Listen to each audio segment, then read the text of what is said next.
Hello दोस्तों, शक्ति pharma YouTube channel पर आपका स्वागत है। दोस्तों आज हम डिस्कस करने वाले हैं वेरियस गवर्नमेंट फार्मासिस्ट एग्जाम्स की MCQ series with Hindi explanation. दोस्तों अगर आप हमारे चैनल पर नए हैं और आपने अभी तक हमारा चैनल सब्सक्राइब नहीं किया है तो प्लीज़ चैनल को सब्सक्राइब कीजिएगा और वीडियो को अंत तक जरूर देखिएगा। चलिए दोस्तों अब हम शुरू करते हैं आज की MCQ series with Hindi explanation. Question number 201, cancer chemotherapy and radiotherapy induced vomiting treated with. Cancer chemotherapy और रेडियोथेरेपी में उल्टी के इलाज के लिए कौन सी ड्रग का यूज़ करते हैं हम बताइएगा। Option A hyoscine, B domperidone, C ondansetron and D doxylamine. तो हमारा जो करेक्ट आंसर रहेगा ऑप्शन सी यानी ओंडासेट्रॉन। तो दोस्तों याद रखिएगा जो कैंसर कीमोथेरेपी और रेडियोथेरेपी में हम ओंडासेट्रॉन ड्रग्स का यूज़ करते हैं। ठीक है, इंपॉर्टेंट क्वेश्चन है दोस्तों, याद रखिएगा। अच्छा दोस्तों बताइए हायोसिन का यूज़ हम कहाँ करते हैं, तो याद रखिएगा हायोसिन का जो यूज़ करते हैं हम एब्डोमिनल पेन में किया जाता है। ठीक है, एब्डोमिनल पेन।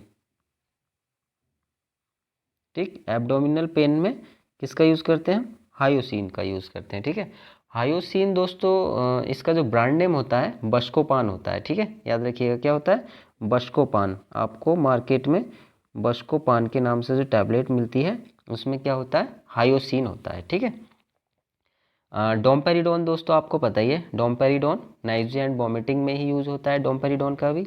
और दोस्तों लास्ट है हमारा डॉक्सीलेमाइन। तो जो डॉक्सीलेमाइन है दोस्तों इसका यूज़ हम शॉर्ट टर्म, इसका यूज़ कहाँ करते हैं, ये शॉर्ट टर्म इंसोमनिया में करते हैं इसका। ठीक है, नोट कर सकते हैं, शॉर्ट टर्म इंसोमनिया। ठीक, याद रखिएगा डॉक्सीलेमाइन का यूज़ हम कहाँ करते हैं, शॉर्ट टर्म इंसोमनिया। इंसोमनिया दोस्तों स्लीप डिसऑर्डर होता है। ठीक है, और समटाइम्स हम डॉक्सीलेमाइन का यूज़ हम नाइजिया एंड वॉमिटिंग में भी करते हैं इन प्रेगनेंसी। ठीक है, याद रखिएगा प्रेगनेंसी में नाइजिया एंड वॉमिटिंग में यूज़ करते हैं हम डॉक्सीलेमाइन का। ठीक है, याद रखिएगा। चलिए दोस्तों अब हम नेक्स्ट क्वेश्चन की ओर बढ़ते हैं। Question number 202, liquid paraffin should not को एडमिनिस्टर्ड विद। तरल पैराफिन के साथ सह प्रशासित नहीं होना चाहिए। मीन्स दैट कि दोस्तों लिक्विड जो पैराफिन है उसके साथ हमें कौन सी ड्रग्स को नहीं देना चाहिए ये बताना है। ठीक है, ऑप्शन है इस्पागुला, बी सेना, सी डोक्यूसेट एंड डी लैक्टुलोज। हमारा जो करेक्ट आंसर रहेगा ऑप्शन सी रहेगा यानी डोक्यूसेट। तो याद रखिएगा दोस्तों लिक्विड पैराफिन के साथ डोक्यूसेट नहीं देना चाहिए। ठीक है, याद रखिएगा। अच्छा दोस्तों बताइएगा इस्पागुला जो है इसका यूज़ कहाँ होता है, तो याद रखिएगा इस्पागुला जो हस्क होती है इसका यूज़ करते हैं हम एज ए लैक्सेटिव। ठीक है, लैक्सेटिव के रूप में इसका हम यूज़ करते हैं। ठीक है, ठीक, लैक्सेटिव के रूप में यूज़ करते हैं और laxative taken to treat constipation. और लैक्सेटिव का जो यूज़ होता है कॉन्स्टिपेशन में होता है, ये आपको अच्छे से पता है। ठीक है, अच्छा दोस्तों सेना भी हमारी एक लैक्सेटिव होती है। ठीक है, क्या है, लैक्सेटिव होती है, ये नेचुरल लैक्सेटिव होती है। याद रखिए सेना क्या है, नेचुरल लैक्सेटिव। ठीक, अच्छा लैक्टुलोज बताइएगा दोस्तों, तो याद रखिएगा lactulose is a non absorbable sugar use in the treatment of constipation. ठीक है, ये क्या होता है, लैक्टुलोज जो होता है दोस्तों नॉन एब्जॉर्बेबल शुगर होती है। ठीक है, और इसका यूज़ भी हम कहाँ करते हैं, कॉन्स्टिपेशन में होता है इसका यूज़। ठीक है, ये आप याद रख लीजिएगा, कॉन्स्टिपेशन में इसका यूज़ होता है।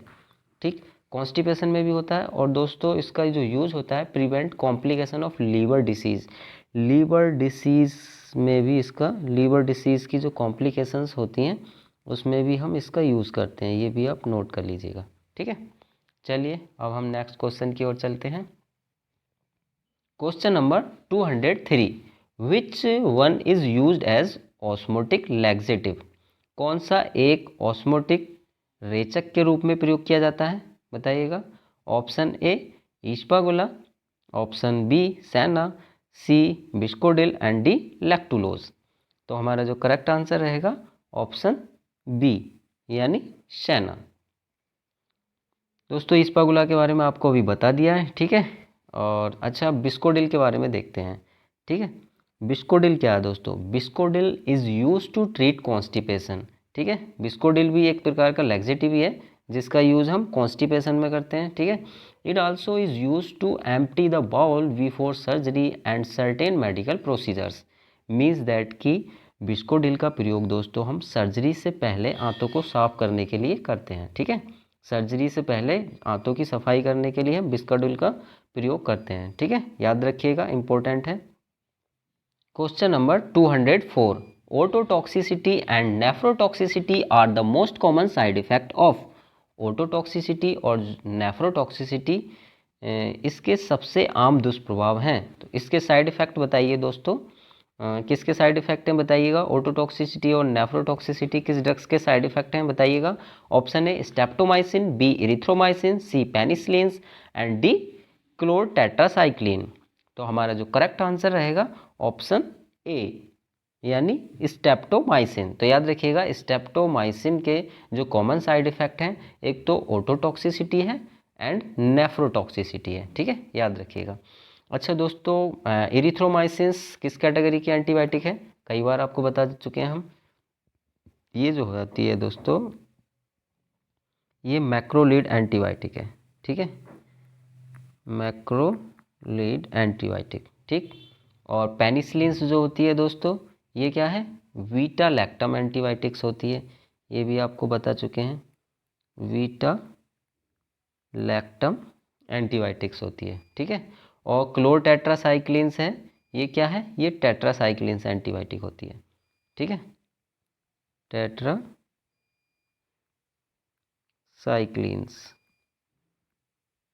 ठीक। क्लोरटेट्रासाइक्लिन्स टेट्रासाइक्लिन्स कैटेगरी की ड्रग है। अच्छा दोस्तों, स्टेप्टोमाइसिन जो है वो किस कैटेगरी की ड्रग है? ये आप कमेंट करके बताइएगा जल्दी से, ठीक है।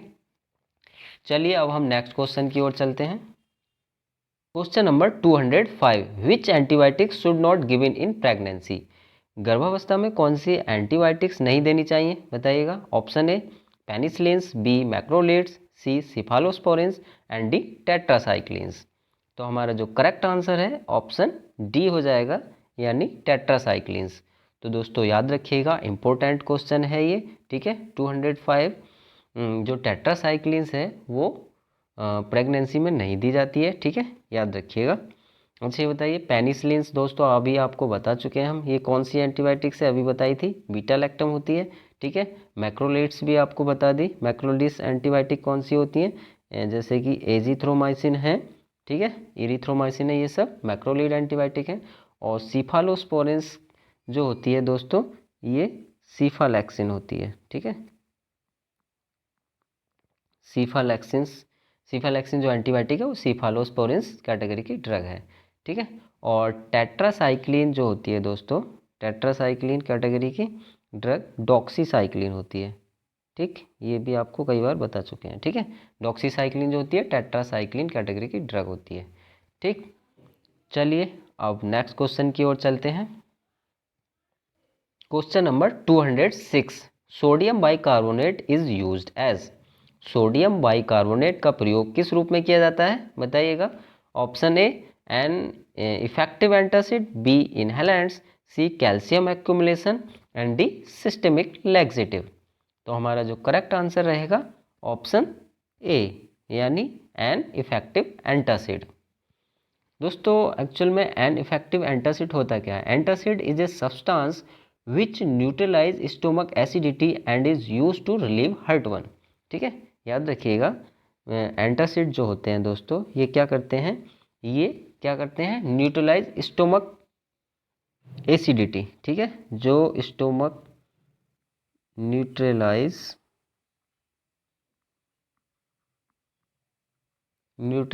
स्टोमक एसिडिटी,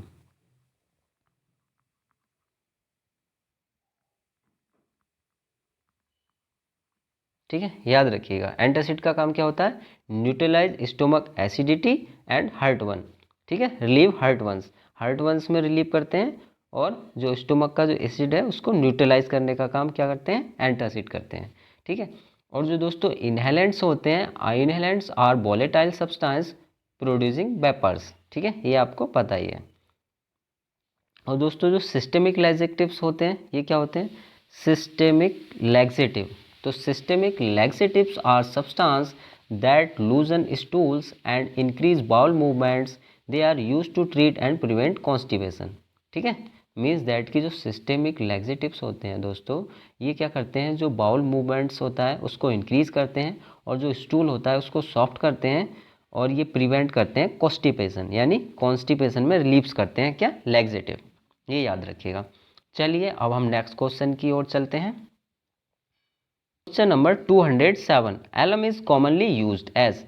फिटकरी का प्रयोग आमतौर पर किसके रूप में किया जाता है? Option A anti infective, B astringent, C preservative and D all of the above. तो हमारा जो करेक्ट आंसर रहेगा ऑप्शन बी, यानी एस्टिंजेंट। ठीक है दोस्तों, तो जो फिटकरी है उसका प्रयोग एस्टिंजेंट के रूप में किया जाता है। ठीक है, अच्छा एंटी इन्फेक्टिव क्या होता है दोस्तों? Anti infective are agent that work to prevent और ट्रीट इन्फेक्शन। ये क्या, इसका काम क्या होता है? इन्फेक्शन को ट्रीट करना। ठीक है, ट्रीट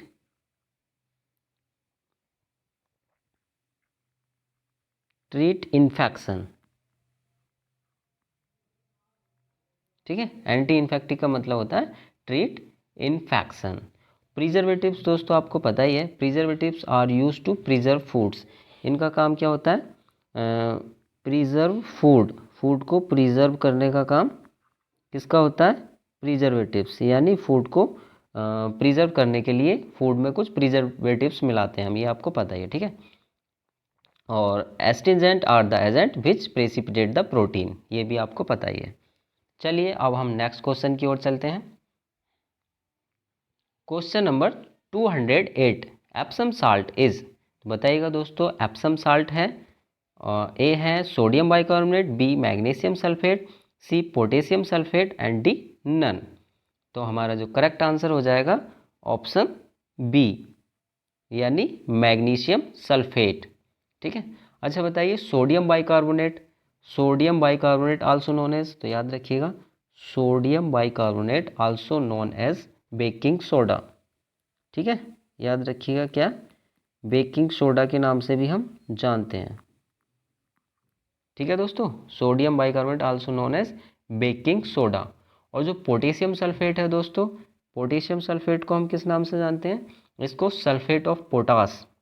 ठीक है, सल्फेट ऑफ पोटास के नाम से जानते हैं। ठीक है, याद रखिएगा पोटेशियम सल्फेट को सल्फेट ऑफ पोटास के नाम से जानते हैं। ठीक, और पोटेशियम सल्फेट का जो फॉर्मूला होता है दोस्तों वो K2SO4 होता है। ठीक है, आपने पढ़ा भी होगा ये। ठीक है, पोटेशियम सल्फेट क्या होता है? K2SO4। और potassium sulphate is used as fertilisers. याद रखिएगा जो K2SO4 है इसका यूज़ हम फर्टिलाइजर्स यानी उर्वरक के रूप में भी प्रयोग करते हैं हम इसका। ठीक है, चलिए अब नेक्स्ट क्वेश्चन की ओर चलते हैं हम। Question number 209, the life period of drug is deal with. दवा के जीवन काल से निपटा जाता है, मीन्स दैट कि जो दवा का जो लाइफ जीवन काल है वो किस शेड्यूल्स के अंतर्गत आता है ये बताना है हमें। ठीक है, option A schedule Q, B है शेड्यूल पी एंड सी है schedule M and D schedule N.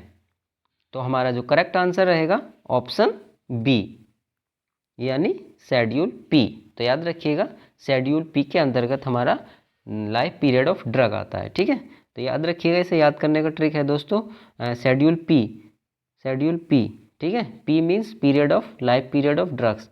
ठीक है, तो इससे पी से P4 पीरियड याद रखिएगा, अपने आप याद रहेगा। ठीक है, अच्छा शेड्यूल क्यू, क्यू के अंतर्गत क्या आता है दोस्तों? तो शेड्यूल क्यू के अंतर्गत आता है list of dyes and colours. ठीक है, list of dyes and colours used in cosmetic preparations. तो याद रखिएगा क्यू, क्यू से आप कलर को याद रखिएगा। ठीक है, जहाँ पे डाइज एंड कलर शब्द मिल जाए आपको तो वो शेड्यूल के अंतर्गत आता है। ठीक है, तो list of dyes and colours, इसके अंदर क्या आता है?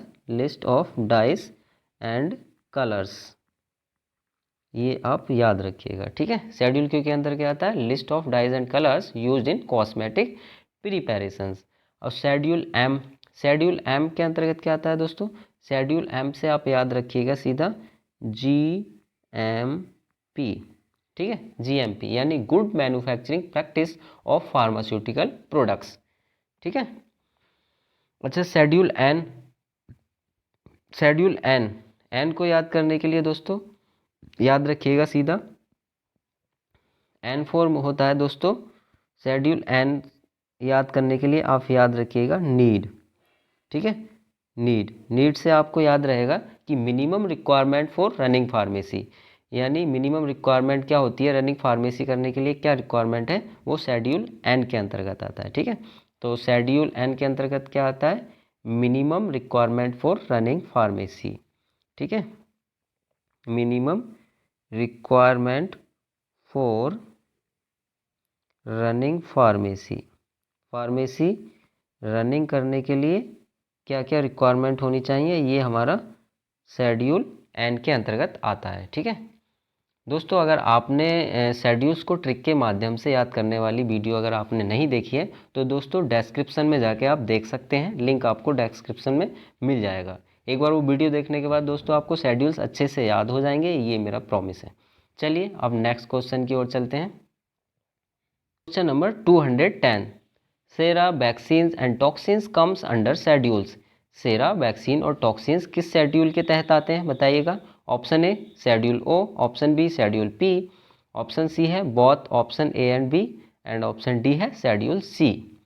तो हमारा जो करेक्ट आंसर रहेगा ऑप्शन डी यानी शेड्यूल सी। तो याद रखिएगा सेरा वैक्सीन्स और टॉक्सिन्स जो आते हैं वो शेड्यूल सी के अंतर्गत आते हैं, ठीक है।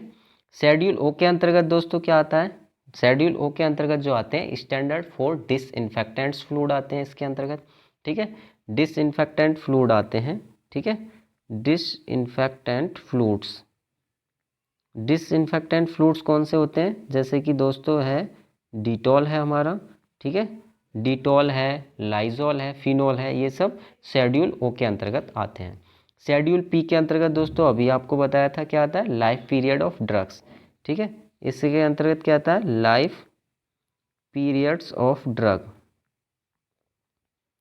ठीक है, लाइफ पीरियड्स ऑफ ड्रग्स, ठीक, याद रखिएगा। दोस्तों यदि आपने अभी तक हमारे चैनल सब्सक्राइब नहीं किया है तो प्लीज़ चैनल को सब्सक्राइब कीजिएगा और वीडियो को लाइक एंड शेयर जरूर कीजिएगा, क्योंकि आपके एक लाइक से हमें मिलता है मोटिवेशन और मोटिवेशन देता है हमें एनर्जी आपको अच्छे से स्टडी कराने के लिए।